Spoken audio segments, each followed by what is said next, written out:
Welcome to the Effortless English Show with the world's #1 English teacher, AJ Hogue, where AJ's more than 40 million students worldwide finally learn English once and for all, without the boring textbooks, classrooms, and grammar drills. Here's AJ with a quick piece to help you learn to speak fluent English effortlessly. I'm AJ Hogue, the author of Effortless English. Learn to speak English like a native, but you must join my VIP program. You should do it now. VIP members, check your email. I sent you an email, VIP members. We're doing a teleseminar next week. I scheduled it. I sent you an invitation. This is your chance to talk to me. During the VIP-only teleseminars, I usually stay quiet. I'll talk a little bit at the beginning, introduce a topic for us to talk about, and then I let you talk because you guys listen to me talk all the time. So I think that, the special thing about the teleseminars is you get to speak yourself if you want to, and you get to hear other VIP members talk. It's very nice. It's great. They always go well. So looking forward to that. VIP members only. It's another reason to join my VIP program at effortlessenglishclub.com. But you must commit. Commit, don't quit. And you will get the results. Speak English powerfully. You will speak fluently at effortlessenglishclub.com. Join my VIP program. Commit to my VIP program. effortlessenglishclub.com. Check your email, VIP members. Check your email. Our topic is logos today. A Greek word, logos, which is used in English now. And it's called the divine reason, isn't it? A way to describe this word.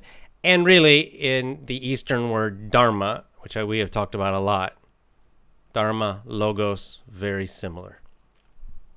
So we'll talk about that in a minute. Dharma or logos. We'll use the word logos today. Now, the first thing I want to do, however, is let's check our challenge. We haven't checked the challenge in a little while, so let's do it. What's it called? Challenge Runner.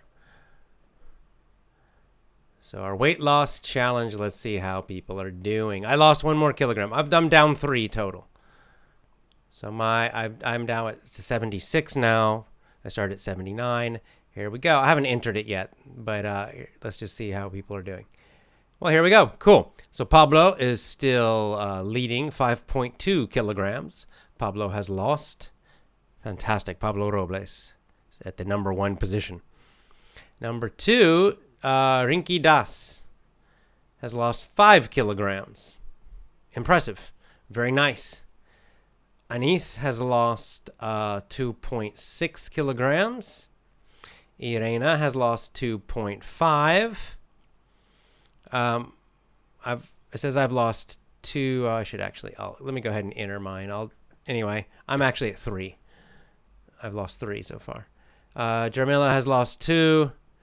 Sveta has lost 2. Katerina has lost 2 kilograms. Allison has lost 2. And Khalifi has lost 2. Very nice. So lots of people. All right, 2, 3, and then a couple people are at 5 or over, which is very impressive. Great. So doing well. Awesome, awesome, awesome. That's really great. Good. So like I said, I'll enter mine. I guess I could do it right now. Let's see. Switch to user view. I'll enter mine while we're doing this. And I got to go down to me.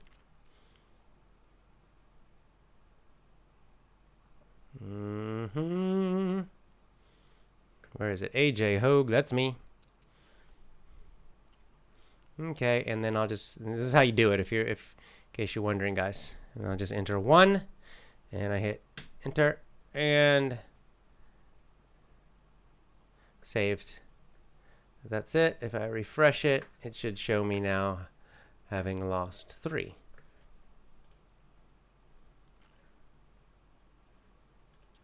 Okay, so anyway, there we go.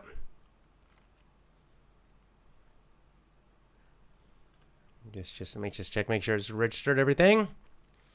And now it's got me at 3. So I'm the number 3 position. Woohoo! All right, that's it. Good job, everybody. Keep on fasting. Or keep on exercising, doing whatever you're doing. Let's get to our topic of logos. Logos. The topic of logos. I'm going to read. This is from the Britannica Encyclopedia website, just because it gives us a general overview of what we're talking about. And then I'll chat about it.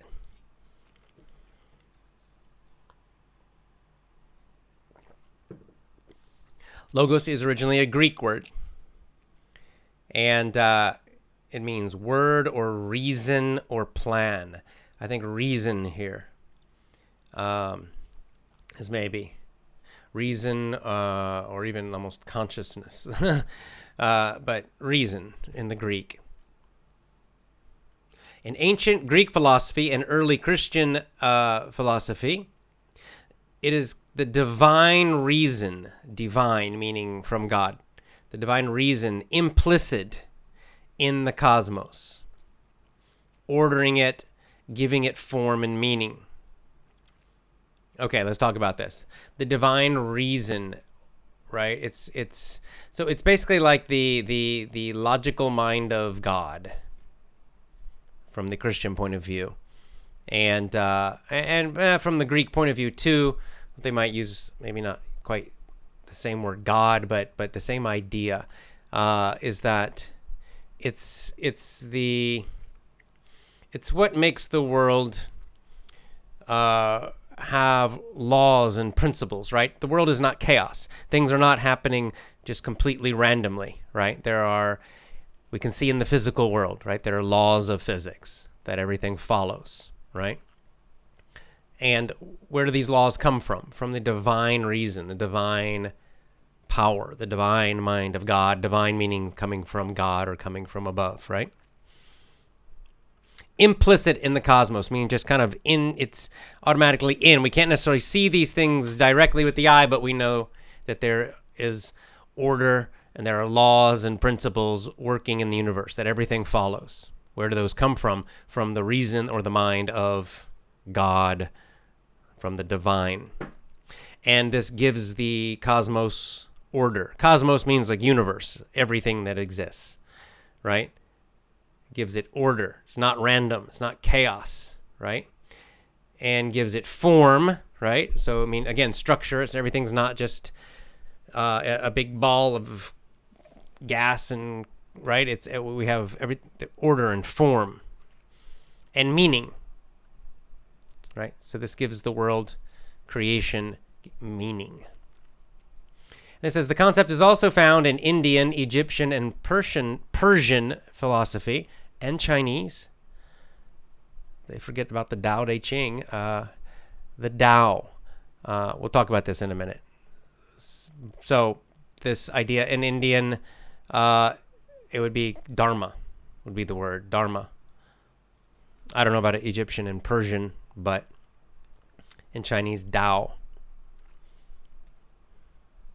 Okay, and then it kind of talks about, from the Christian point of view, became significant. This logos became this idea of logos became very significant in Christian writings for conceiving the role of Jesus Christ as the principle of God active in creation, continuously structuring the cosmos.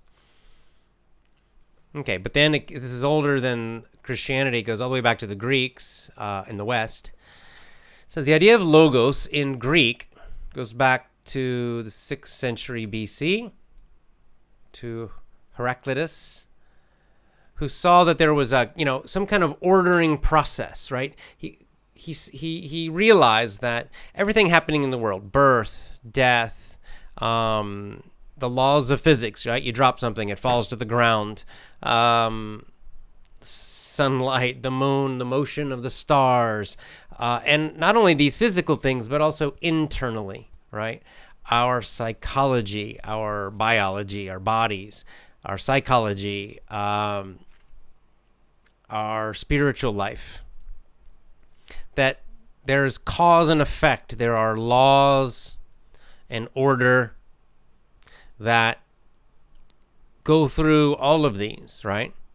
That's how we can exist. It's not random. It's not chaos. So there is a process. So what is this process? Where do all these laws come from? This is what's called logos, right? It's the order that everything in creation follows, from something very, very physical, like a rock, to the highest spiritual level, right? It all has reason and order and purpose and meaning, therefore.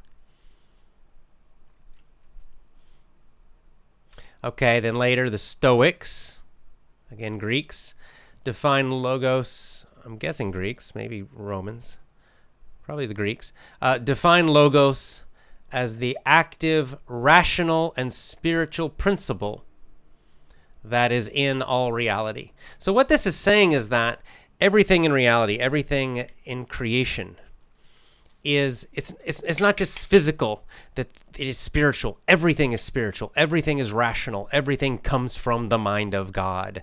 Everything, therefore, has order and reason and meaning, right? Not the materialistic idea we have now where, a rock is just a rock, it's nothing, it's dead. Wrong. It's not dead. It is, it's not saying it's alive. It's like a fish is alive, right? But meaning that it also has logos, that rock also comes out of the mind of God, that it follows the same logos, the same dharma, the same laws and principles as the fish, as you, as I, as everything. And therefore, it is not even things like rocks and mountains and trees, which obviously are alive. They all have purpose and meaning and spirit. They're all spiritual. Everything is spiritual, meaning connected to God, or connected. If you don't like the word God, it's okay. You can just say Tao or the divine. All right, so I think that's enough. Let's get into the discussion about it. First, I would like to discuss that.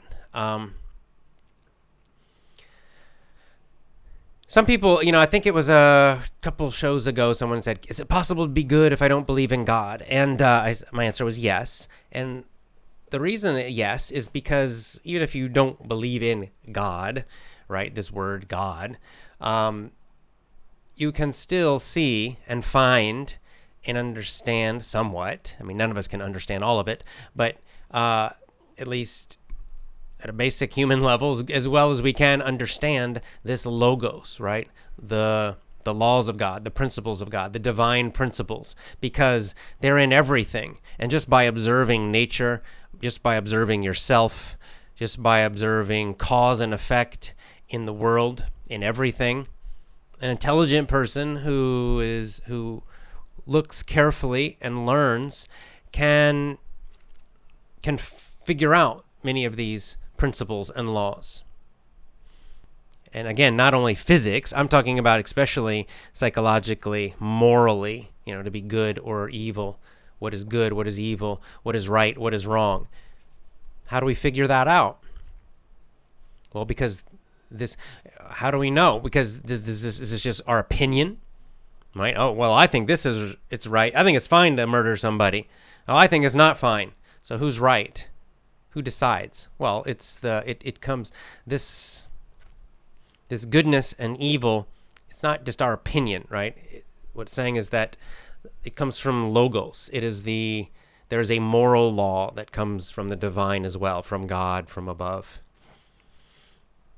The other thing is that, some people, they don't like this word God, because, or in whatever it is in your language. Because, I think it's a lot of times when they're young, they have bad experiences, some bad religious experience. Maybe they go to a church or a mosque or a temple where, and they just happen to go to a bad one, right? Meaning the teacher there is, not very good, not very wise, and maybe even a bad person. And they kind of get this idea of God that's like a cartoon, right? Where it's like this just kind of angry man in the clouds, right? Which is ridiculous. It's foolish, and it's an incredibly stupid idea. But that is the idea that a lot of people have when they hear that word. It's kind of like the idea of Zeus or Odin, right? That's what I think. Like those kind of the old Greek gods, right? They were basically like superheroes. They were like basically human. They had human emotions and human weaknesses, right? They got very jealous, very angry, all these kind of very human emotions, but they're just super powerful, right? And so this is what people kind of think, and so they don't like that for good reason, because it's ridiculous. Nobody wants to. If that's your idea of God, it's limited. It's a cartoon. It's not real at all. And so sometimes it can just help to change the word, because you just have a negative emotional connection with this word God, God, God. So there are many words for God, so you can use a different word. Like you can use something very impersonal, not personal. So you don't have an image of a human being at all. This is why I like the Tao. Read the Tao Te Ching, and how the Tao is described. It's not described as a person at all, but as a like consciousness, or even an energy, or like this. It is the source of logos. It is the source of dharma. Right, the source of all law and reason in everything. And sometimes if you just switch, for some people, a lot of people don't have a problem with the word, but if you do, that can help, right? Change the word and help you get a clearer vision of what we're talking about. So this is a very, very, very positive and wonderful thing to think about, because what it means is that everything is spiritual. Everything, all of existence, everything. And that although in the short term, it's easy to see, especially in human society, sometimes in nature, we can see, terrible things happen. But that all of it is part of an order, part of something that has purpose and meaning. And although our limited minds cannot fully understand all of it, we can understand little pieces of it, and we can see little pieces of it.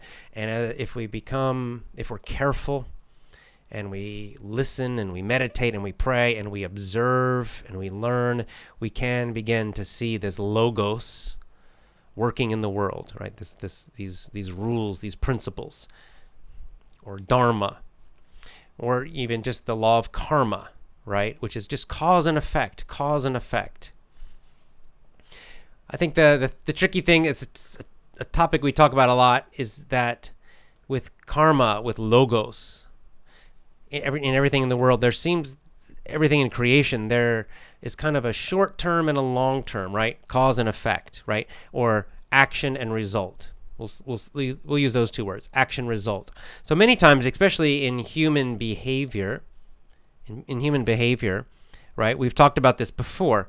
There, you make an action, you do something, and there is an immediate result. Something happens immediately, right now. You get something happens. Maybe it's an emotion, or something happens out in the physical world, but something happens, right? There's an action and then a result, an immediate result right now, very quickly.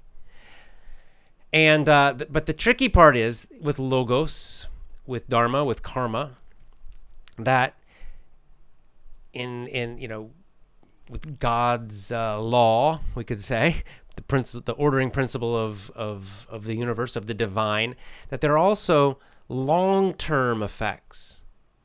And this is why we must be careful and look carefully and observe, because those are easier to miss. It is a human limitation that we often just focus on just what happens in the short term, right? And we ignore what happens long term.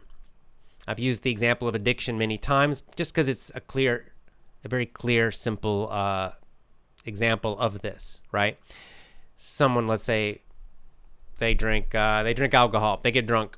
one day. There's an immediate reaction. They feel good. They laugh. They have a good time. So the immediate result is positive, really, for them. I mean, that's why people do it. Right? And so you might say, well, so there it is. There's logos, right? Drinking alcohol means good. But not quite. We have to be careful. And this is why we have to watch and observe and be a little more wise and intelligent, because we have to, if we look a little bit longer term, we see that the next day, oh, no, people get hangovers. They have terrible headaches. They feel horrible. Their stomach's upset. They throw up. Well, any fairly intelligent, wise person understands these are signs. These are negative things, right? These are signs of bad health. These are signs of your body is being hurt. And then, of course, we know that if someone continues to abuse alcohol, I'm not talking about 1 beer a day. I mean, just getting constantly drunk. We know that over time, things can get very, very bad. We don't have to experience it directly. We can look at other people who have been getting drunk for 5 years or 10 years, and we can see all the terrible effects happening. Because this is a law. It's a cause and effect. It's not random, right? It's a law. It's a spiritual law. It's a physical law. It's part of logos, that if you get drunk every day, bad results will happen eventually. Long term, bad results will happen to everybody eventually. Right? It's not maybe. Now, some people maybe get the results are much, much worse, and some people the results are bad, but not quite as, a little bit less, but they're not good for anybody. Right? It's the same thing, people who steal, right? Let's say they go into a store and they steal something. So again, we're talking about the logos, a spiritual law. This is a moral law, morality, right? What is good, what is bad? Stealing is bad, we say. But then we see, in the short term, somebody goes into a store, nobody's looking, they grab an iPhone and they walk out. Now they have a free phone. So they weren't punished. They were not punished. Nothing bad happens to them immediately. In fact, it's a good result. From their point of view, it's a good result. I have a phone and I paid nothing. They were rewarded, it seems, right? But again, this just seems to be, if you start to understand logos, this is it's one of those principles, one of these ideas that we see again and again and again and again and again in human psychology, in morality, is that it's kind of, and maybe it's part of having free will and giving us the chance to look deeply, right? Instead of a lightning bolt hitting us as soon as we steal something, because then no one's going to steal, right? Then there's really no choice. You have no choice if you do that. But instead, someone steals and then they get a good result and they go, ha ha, yay, right? And so what do? Most people who do that and enjoy it will do it again, right? If they get the good result, they do something bad, they get a good result. Some won't. Some maybe they wake up and they realize. Maybe they look at others. Maybe their parents tell them. Maybe somebody tells them, look, don't do this. It's bad. It will give you a bad result in the end. And they wake up, and that's great. But people who don't wake up, they'll start stealing. They'll steal something else another time. Again, maybe nothing happens, more free stuff. And they keep doing it. But what usually happens, it's a psychological law, is it's called hubris. They start taking bigger risks. They start to feel pride. They start to feel, I can do anything I want. I can continue to steal and steal and steal. This is great. Until one day, and it always happens, they get caught. Eventually, they get caught. And this is where the bad results start to happen, right? Now they get a police record. If they had a job, they might lose their job. They may go to jail. Maybe not the first time, but it starts the downward spiral, right? The law of karma, the logos working in the world, this moral law, the spiritual law, it eventually finds them. And see, where this really becomes hard is people look at people like George Soros, right? Like this super rich billionaire.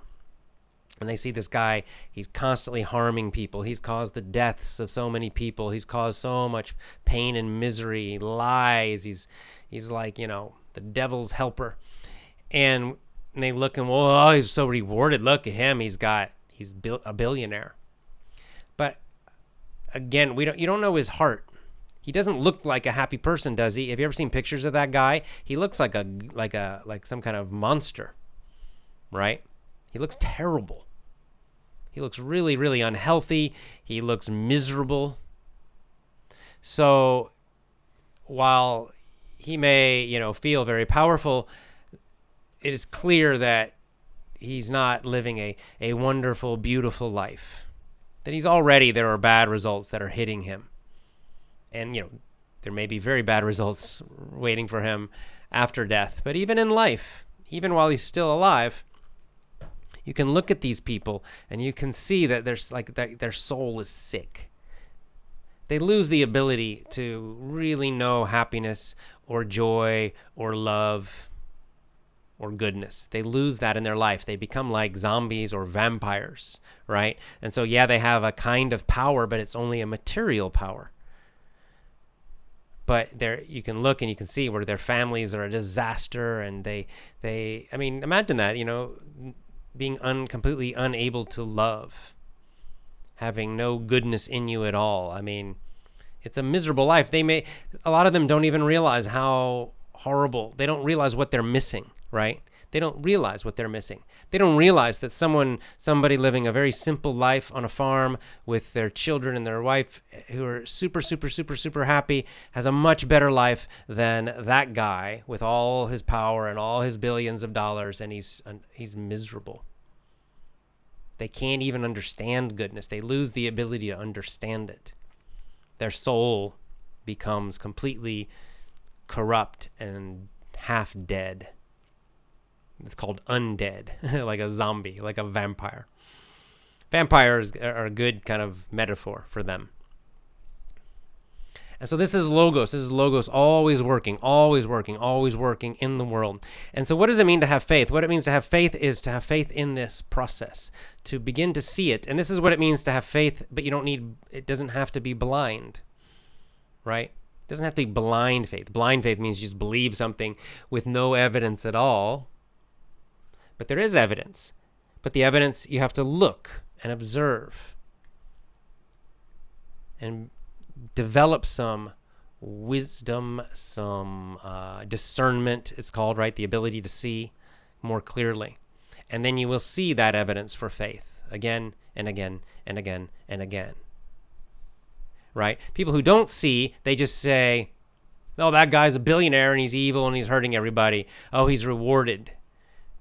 His life is great and I'm poor. And it's just because their mind, they can't see clearly. They don't have this power of discernment. They don't have this power to see clearly.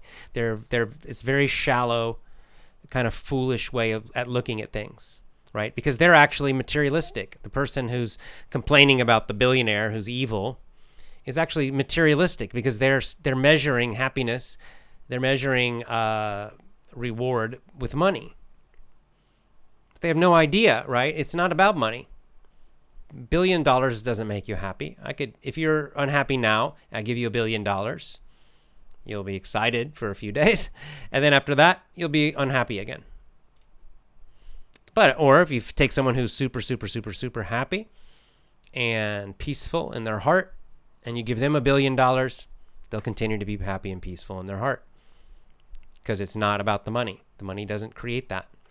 The money has other useful things for sure, but it's a big mistake to measure spiritual rewards and spiritual punishment and logos to try to measure it in money. It's a big, big, big mistake. All right, let's get into some of the comments and questions. And then right now it's members only. I'll turn on the general comments in a second. Good morning, dear coach from San Juan. Beautiful topic, says Susanna. Good to see you, Susanna. Nice, thank you. And hello to Ruslan and Delcy and Madi and Kumipon and Ashutosh. And then Lisa says, according to scientists, even after the Big Bang, it was not chaos, but order in the universe. Exactly. From the very beginning. Even according to, what currently is the theory of how things started according to physics. It must be a highest intelligence that brings everything into order and existence. Yes, there's order and intelligence in running through everything. And a lot of kind of cutting-edge physics. Not that I'm a cutting-edge physicist, but if you read some of the books by these guys who try to explain it to regular people, more and more and more, they're describing it in terms of intelligence and information is at the heart of the universe. Pretty interesting, huh? Cool. I think in these times we have to trust to God, says Lisa, to the endless intelligence that will make order again. Exactly right. We do not need to know or understand all things. We just need to live our life aware. Very, very, very well said. That's right. Try to align yourself. Try to be aware of logos. Logos, dharma. Same idea. Okay, I'm just going to say logos today. But try to be aware of logos. Try to notice it. Try to make your life follow logos, the divine order, the divine law, morally, spiritually, even physically. Even physically with health, right? We know there are certain things when you do them, they make you stronger and healthier. There are other things when you do them, they make you less healthy. It's not random. It's not chaos, right? Chimak, good to see you as well. All right, let me turn on the comments for everybody and give everybody else a chance to comment. It really is a beautiful principle when you think about it. Who was it? It's Faulkner who had the super depressing, let's see, I'll give you the quote. It's a bullshit quote, but Faulkner signifying with a nihilistic quote. Sound and Fury, that's it. All right, okay, yeah. Okay, so his quote is that basically that all of existence is a tale, a story told by an idiot, full of sound and fury, full of sound and anger, with no meaning, signifying nothing. I don't know if that was his personal belief. It's just a famous quote from one of his books.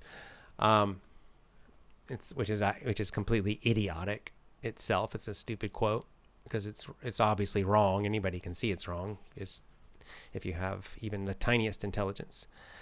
Okay, let's see.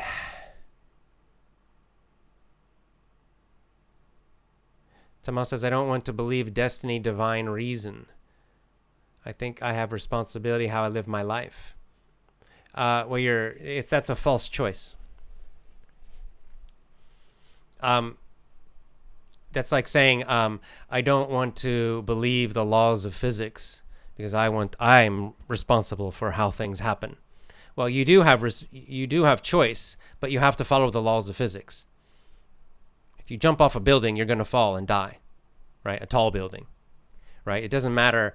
It's not about responsibility or not, or you have the free choice to jump off or not jump off. But the law of gravity is the law of gravity, and you have no choice but to follow it. You have to follow that, right? It is the law. Everything follows that, right?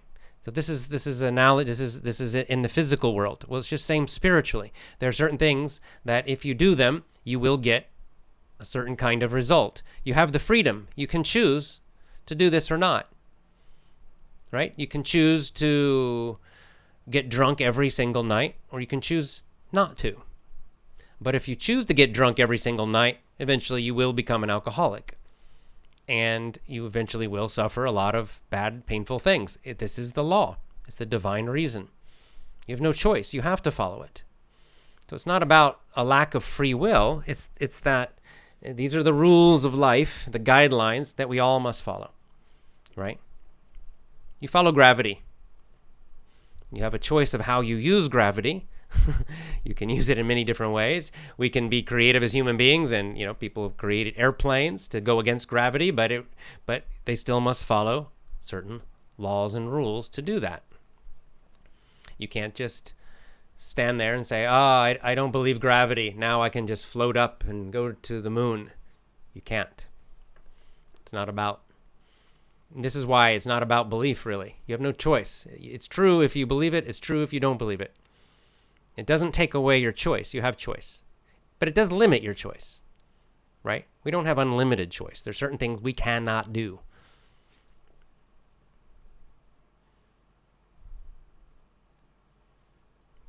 And that's a good thing. Otherwise, it would be chaos. It would be total chaos if there were no rules, no order. There would be no universe. There would be no creation at all. There must be structure. There must be rules. There must be limitations. It's a requirement for a physical material world to exist, for there to be meaning and form. It is necessary, right? It's like if you say soccer, you're playing a soccer game, and you say, oh, I don't believe the rules of soccer. I'm going to use my hands. I'm going to pick the ball up, and I'm going to run, and I'm going to drop it into the goal, right? Well, it's not soccer anymore. I guess it's rugby. It changes, right? It's no longer the game of soccer. The whole game has to stop if you do that, or of course, they'll just kick you out. But so you can't just do it. It doesn't matter if you believe it or not. If you want to play soccer, you have to follow those rules. That's what makes the game soccer. Without the rules, it's not soccer.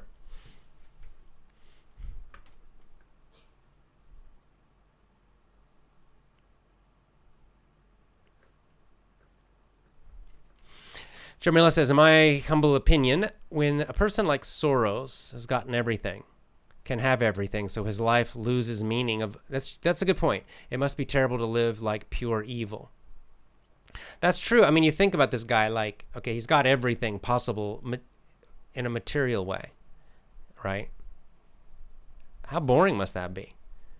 So what does he do? He just goes around causing evil. Someone who like him, who's trying to control everybody in the world and make them a slave. Do you think he does that because he's confident and happy? No, confident and happy people don't need to control everybody else and make them slaves. Someone who's afraid wants to control everybody. Someone who's afraid. I'm sure he's probably terrified that people will wake up and put him in prison or kill him or destroy him. He's a horrible man. He was an SS. He was an SS officer in the German army during World War II, and helped betray his own people and kill them. Ugh, he's a disgusting guy. But someone who's peaceful and happy doesn't need to control everybody. It gives you a hint. If you know psychology, it's again part of logos that peaceful, happy people just don't do that.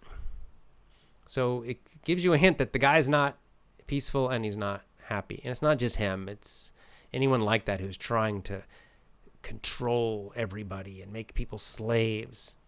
They're miserable people.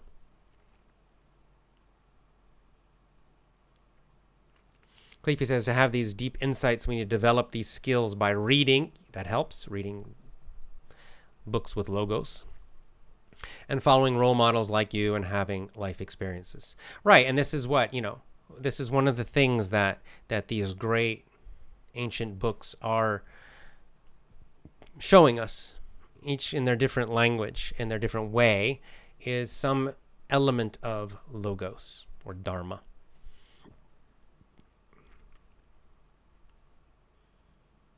Like Ozma says, God gave us freedom to choose what's wrong or right, not forcing us to follow him, but we follow him spiritually with full love. Nice. Yeah, like Donia says, I always think like this. Anything you do will return on you sooner or later. Usually later. And yes, this is kind of karma or an element of logos. Exactly. And it's often later, which is why so many people don't realize it. Right? I mean, there's so many alcoholics who their whole life is destroyed and they still won't admit that they have an alcohol problem. Their whole life has been, and their health, their life, everything destroyed by it, and they still won't stop. I mean, it's sad. Whereas everybody around them, everybody else in their life knows. It's obvious. Everyone else sees it. It's a kind of spiritual blindness. Richard says, I only know that I don't know anything. And it's good. That's humility. That's the antidote to pride, because we can only know a very tiny amount. And even then, we can't be sure. Ahmad Saleem says, God is the ultimate truth. You have to choose a way, good or bad. You will have the fruits of your choice. That's a very nice way to say it, too. You will have the fruits of your choice. And just like a tree, a fruit tree, you plant it, right? Think of planting the tree, the seed. That's your kind of action, right? It's evil. It's good. Well, a tree doesn't just immediately come, right? It takes time. With time, it grows, and then the leaves come out. And then finally, that fruit. The fruit is that result of the action. And it may come much later. But if you pay attention, you'll notice that it does tend to come eventually.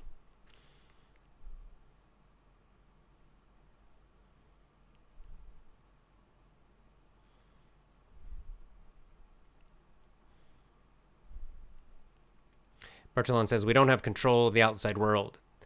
Just the things in our own head. Just let things be as they are. Yeah, it's a very nice Taoist thought. I can't remember the quote from the Tao Te Ching, but it's similar to what Bertillon just said.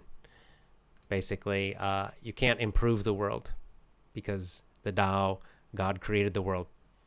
There's no improving it. And that every time we try to improve it, we always end up, we meaning humans, making it worse in some way.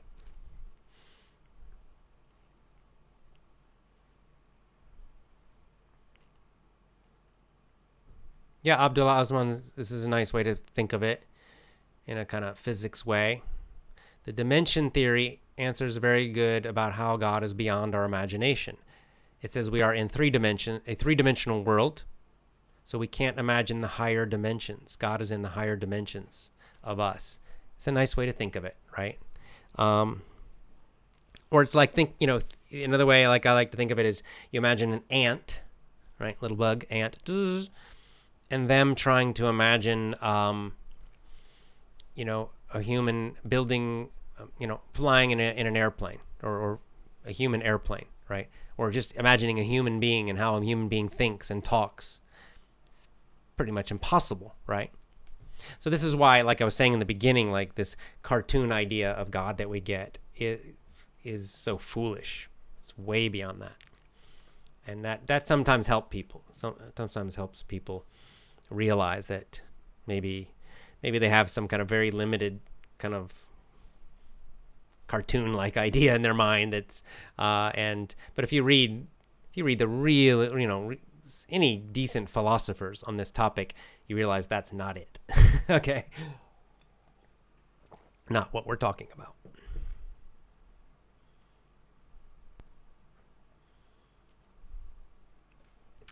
Arena says, people believe in God, the divine, if he serves their desires. Otherwise, they accuse him of being unworthy, of having no power. However, they already acknowledge the existence of God. And again, right, this is that kind of cartoon idea. And again, this is a sort of a mindset that you found, let's say, in ancient, let's say the ancient Greek gods. Since we're talking about Greece, so Zeus and Apollo. You can see this if you read the Iliad and the Odyssey, that these gods were so limited, very, very limited, but they also would, they didn't really care about free will too much. So if you read the Iliad, all the different gods are down there during the battle, and they're helping out their favorite humans, right? Constantly, interrupting and intervening, that's stopping one person from dying, helping another one get killed, and you can see sort of the attitude of many of the heroes in the Iliad is that they don't actually have free will, that the gods are going to strike them down anytime, and the gods are using them like a game.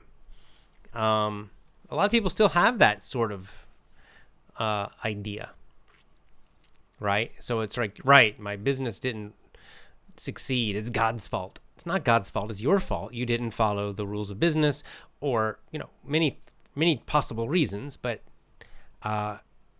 that's not it. God, you have choice. That's what it means to be free will. If you're going to be rescued from every bad situation, and from every bad decision, well, then you're now a robot, right? You have no freedom at all. So we gotta think things through a little more deeply to realize, no, we don't like to suffer, but on the other hand, you don't want the consequences, the results taken away, because then you can't learn, then you have no freedom at all.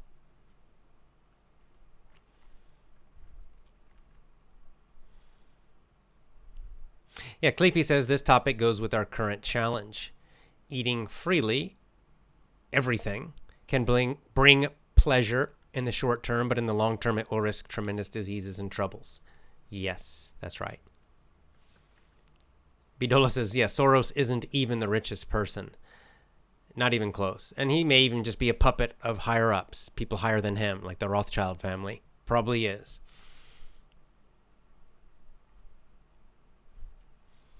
Yeah, Tanushka White says it in a nice way. We were created by the Almighty Creator, so we must admit his rules as creator. Right, there are rules. It doesn't matter if you believe them or not.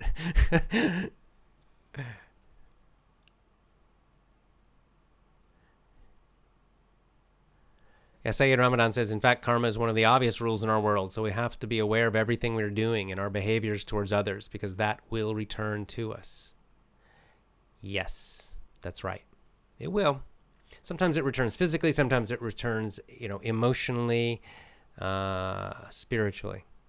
And this is why having that kind of more clear mind, sensitive mind, is helpful.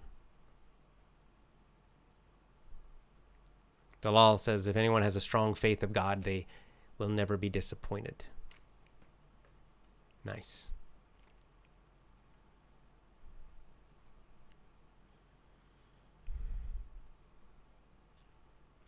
Jarmila says, one of my former friends was an alcoholic. Normally was fine, but drunk was evil, full of violence. One day he, killed his wife. After that, he hung himself in prison.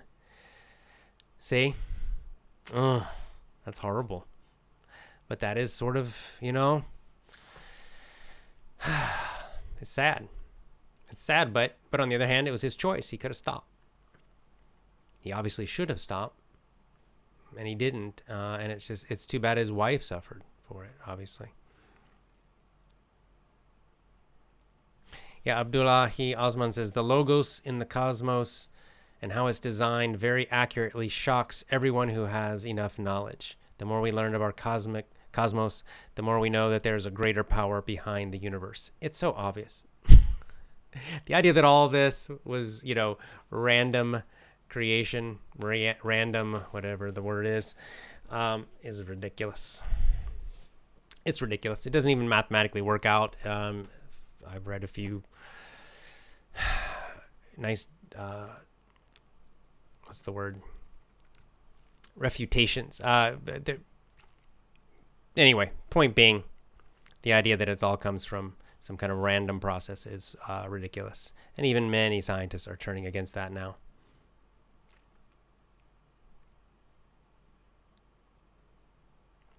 Okay, it's just a few more and I got to go because it's a bit late for me today. I'm starting a little late today.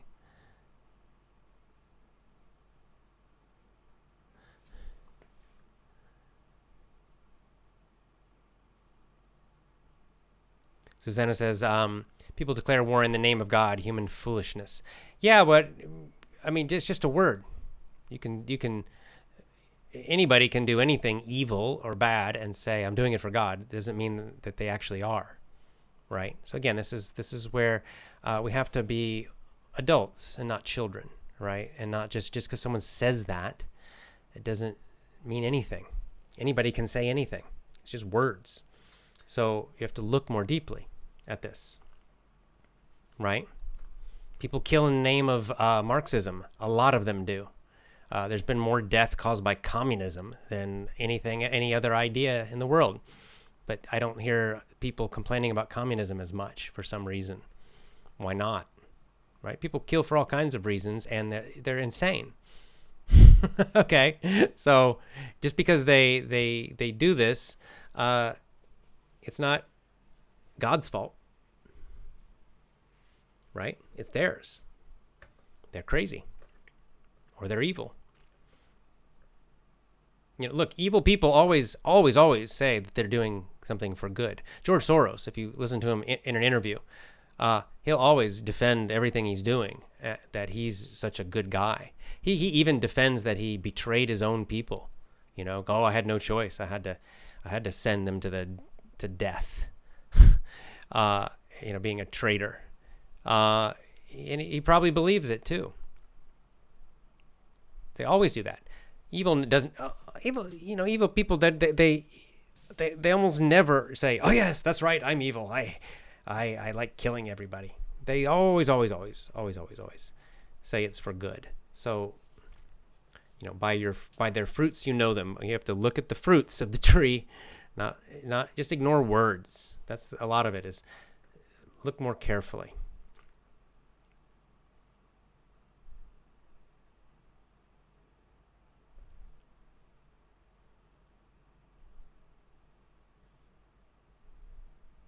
All right, just a couple more. I've got to go. Chimok says, I like to listen about religion. Yeah, I like to talk about it.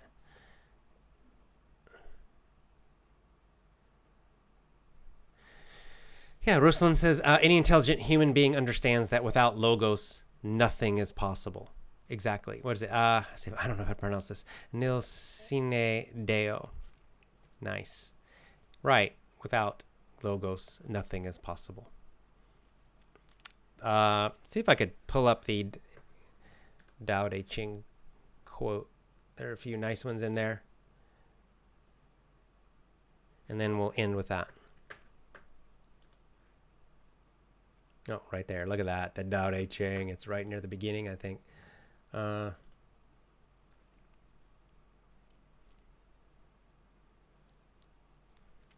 Okay, yeah, listen to this. Okay. This is the way it's said in the Tao. So the Tao, think of the Tao as logos. The Tao that can be understood by your logical mind, by your limited mind, is not the eternal cosmic Tao. That's just an idea that can be expressed in words. It's not the infinite idea. Yet, this Tao is the source of all spirit and matter. Expressing itself, it is the mother of all created things.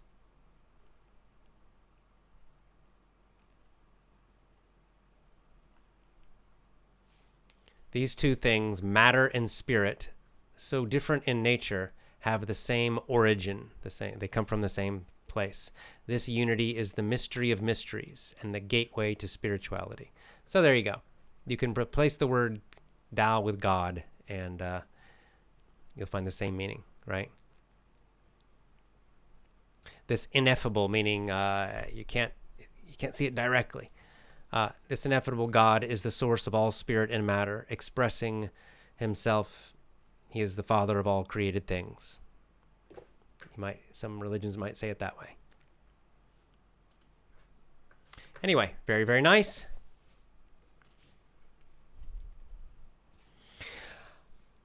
We're going to end it there today, guys. I'm going to go. It's a little bit shorter today, I think, but I got baby sleeping, so we'll get on it.